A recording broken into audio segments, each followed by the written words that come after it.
ओम श्री साई राम। मैं भरत पांडे उत्तर प्रदेश के बलिया जिला का रहने वाला हूं। मैं 2007 से इस hospital Shri Sathya Sai institute of higher medical sciences Prasanthi Gram Andhra Pradesh में एक सेवा दल के रूप में सेवा करने आया। मैं विगत 3 सालों से एज ए ग्रुप लीडर के रूप में सेवा कार्य अपनी सेवा दल को लेकर करता चला रहा हूँ और इसका अनुभव मैं आपसे कुछ शेयर करना चाहता हूँ। सेवा के रूप में मेरी पहली ड्यूटी इस हॉस्पिटल के मेन गेट पर थी। मैं कुछ हॉस्पिटल के बारे में जानता नहीं था और इच्छा ये थी कि बार बार कि हम पूरे हॉस्पिटल के बारे में जानें। तो अपने ड्यूटी ऑफ पीरियड से हमेशा मैं हॉस्पिटल के अंदर घूमता था, कौन से पॉइंट है, क्या पॉइंट है, किस पॉइंट पर कितनी ड्यूटी है, क्या करना पड़ता है। और धीरे धीरे 2-4 सालों में बहुत कुछ जान गया और स्वामी की महिमा कि आज उस स्थिति में मैं आ गया कि 3 साल से एज ए ग्रुप लीडर काम कर रहा हूँ। मैं आपको स्वामी के कृपा महिमा और अपना अनुभव कुछ शेयर करना चाहता हूं, जिसमें हमारे साथ 2 घटनाएं हुई हैं। एक हमारे बच्चे के साथ, मेरा बच्चा लगभग 1.5 साल का था, उसका पुनर्जन्म हुआ। एक बार उसके बहुत तेज़ बुखार आया और मैं लेके घर पे ही था और इतना तेज़ बुखार था, हम दवा दे रहे थे और उसके पास बैठे थे, स्वामी की विभूति भी लिए थे। एक पापा की आवाज़ किया, उसकी जो है शरीर पूरा टेढ़ा हो गया और आंखें नीली हो गई। हम तुरंत वाइफ को आवाज़ दिए, वाइफ आई, सब लोग रोने लगे। इसके बाद जैसे हमने कहा कि स्वामी की विभूति ले और स्वामी की विभूति उसको टीका लगाया गया, उसके पूरे शरीर पर लगाया। विदिन 15 सेकेंड बच्चा फिर अपने पुरानी अवस्था में आ गया। और दूसरा मेरा अनुभव अभी विगत पिछले साल का है। मेरी बच्ची गोरखपुर नवोदय विद्यालय में पढ़ती है, बीच में बीमार थी। 30 अप्रैल को छुट्टी होती है, 29 अप्रैल उसको ज्वाइन कराने के लिए मैं लेके जा रहा था। गोरखपुर में बस से उतरा, वहाँ से 30 किलोमीटर दूर विद्यालय है। टेम्पू से मैं लेके जा रहा था और टेम्पू एक्सीडेंट हुआ। सरकार टेम्पू कैसे पलटी, कैसे गिरी, ये मुझे अनुभव नहीं हुआ। जब हम लोग टेम्पू के नीचे मैं और मेरी बच्ची पड़े थे, बच्ची मेरी पापा पापा की आवाज़ चिल्ला रही थी और टेम्पू उसके ऊपर पड़ा हुआ था, पूरी सवारी थी। हमें तो लगा कि लड़की मेरी मर गई, मैं जिंदा रखे क्या करें। उतने ही 15-20 सेकंड के बीच में मैं इतना सोच लिया कि अभी विगत हमारे आने वाले समय में मुझे प्रशांति जाना है, सेवा कार्य करना है। स्वामी क्या कर रहे हैं, मैं सेवा कैसे करूँगा, मेरी व्यवस्था क्या होगी। और ऐसी घटना हुई कि मुझे समझ में नहीं आया कि वो जैसे लग रहा है कोई हवा में उस टेम्पू को पलट दिया।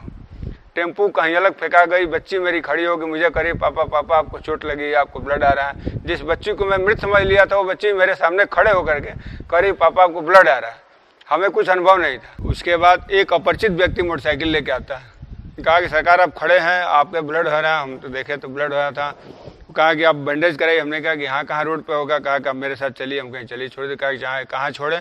हमने कहा कि संभव हो तो आगे किसी डॉक्टर के यहाँ छोड़ दीजिए और नहीं तो फिर पीपीगंज लेके चल दीजिए। पीपीगंज ले आकर वो व्यक्ति मुझे छोड़ता है और जब मैं चलने लगा उतर के तो कहता है कि रुकिए रुकिए रुकिए, पैसा ले लीजिए। हम कहें पैसा, यार मेरे पास पैसा है। उन्होंने कहा कि नहीं, आप पैसा मुझसे ले लो, भले जब मन कर तब देना, या जैसे लौटाना मतलब है। पैसा ले, जबरदस्ती आदमी पैसा मुझे दे। मैं बार बार कह रहा हूँ मेरे पास पैसा है, इसके बावजूद पैसा दे रहा है। आगे बढ़ा, पलट के फिर मैं देखा तो वो आदमी मोटरसाइकिल लेके गायब हो गया था। फिर आगे डिस्पेंसरी थी, वहाँ जाकर मैं अपना बैंडेज वेंडेज कराया। उसके बाद बच्ची को मैं लेके विद्यालय गया। विद्यालय से छुट्टी करा के मैं आया। रास्ते में जब हम लोग आ रहे थे, हमने बार बार बच्ची से पूछा कि बच्ची तुम ठीक हो। मुझे बार बार ये हो रहा था कि जो बच्ची मृत पड़ी हुई थी, मैं मान लिया था कब ये मर गई है, मेरे लायक नहीं है, मेरे हाथ नहीं आएगी। वो बच्ची बार बार मुझसे पूछ रही कि पापा आप ठीक है कि नहीं ठीक है। मुझे कुछ नहीं हुआ है, जबकि उसकी गर्दन के ऊपर टेम्पो गिराट पड़ी थी। पूरी टेम्पो का वजन था, उसमें 15 सवारी पड़ी हुई थी। वो कह रहे कि नहीं मैं बिल्कुल ठीक हूँ। तो ये स्वामी की मैंने महिमा ही मानते हैं हम कि स्वामी हमारी हर तरह रक्षा करते हैं। हम सब परिवार सेवा में आते हैं, अपना घर में ताला बंद करके आते हैं। लोग कहते हैं कि अरे यार ताला बंद करके जाते हो, तुम सोचते नहीं हो। हम कहें कि मैं क्यों सोचूं, स्वामी के रहते हुए मेरा कुछ नहीं होगा। मैं स्वामी के दरबार में आँख मूंद के विश्वास करके मैं आता हूँ। 15 दिन मैं यहाँ रहता हूँ, 20 दिन मैं रहता हूँ और प्रेम से हम लोग सेवा करते हैं। मुझे इसकी चिंता नहीं है कि मेरा धंधा क्या होगा।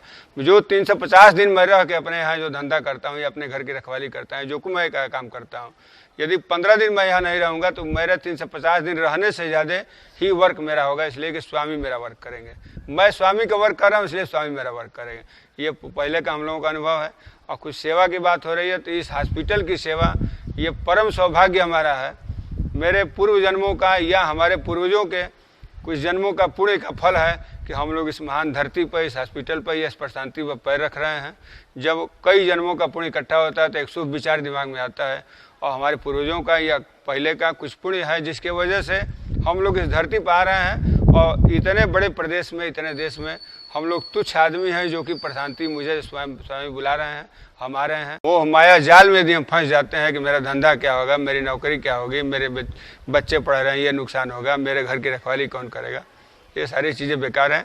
इस सबको छोड़ करके अब विश्वास कीजिए कि आप भगवान के दरबार में जा रहे हैं। यह बैकुंठ की धरती है, भगवान शंकर की कैलाश है। यहाँ आ करके धन्य हो जाइए, यहाँ आइए और इसके बाद सेवा का मौका लीजिए। और ये सेवा नहीं, एक साधना है। भविष्य में स्वामी मुझे और कुछ नहीं चाहिए, लेकिन ये जरूर चाहिए, मैं आपसे मांगूंगा कि हमारी सेवा से वंचित मत कीजिएगा। जिस तरह हम सब परिवार आते हैं यहाँ सेवा करते हैं, इस सेवा से मुझे वंचित मत कीजिएगा। आगे भी ये मेरी सेवा मिलती रहे, बाकी और मेरी कोई इच्छा नहीं है।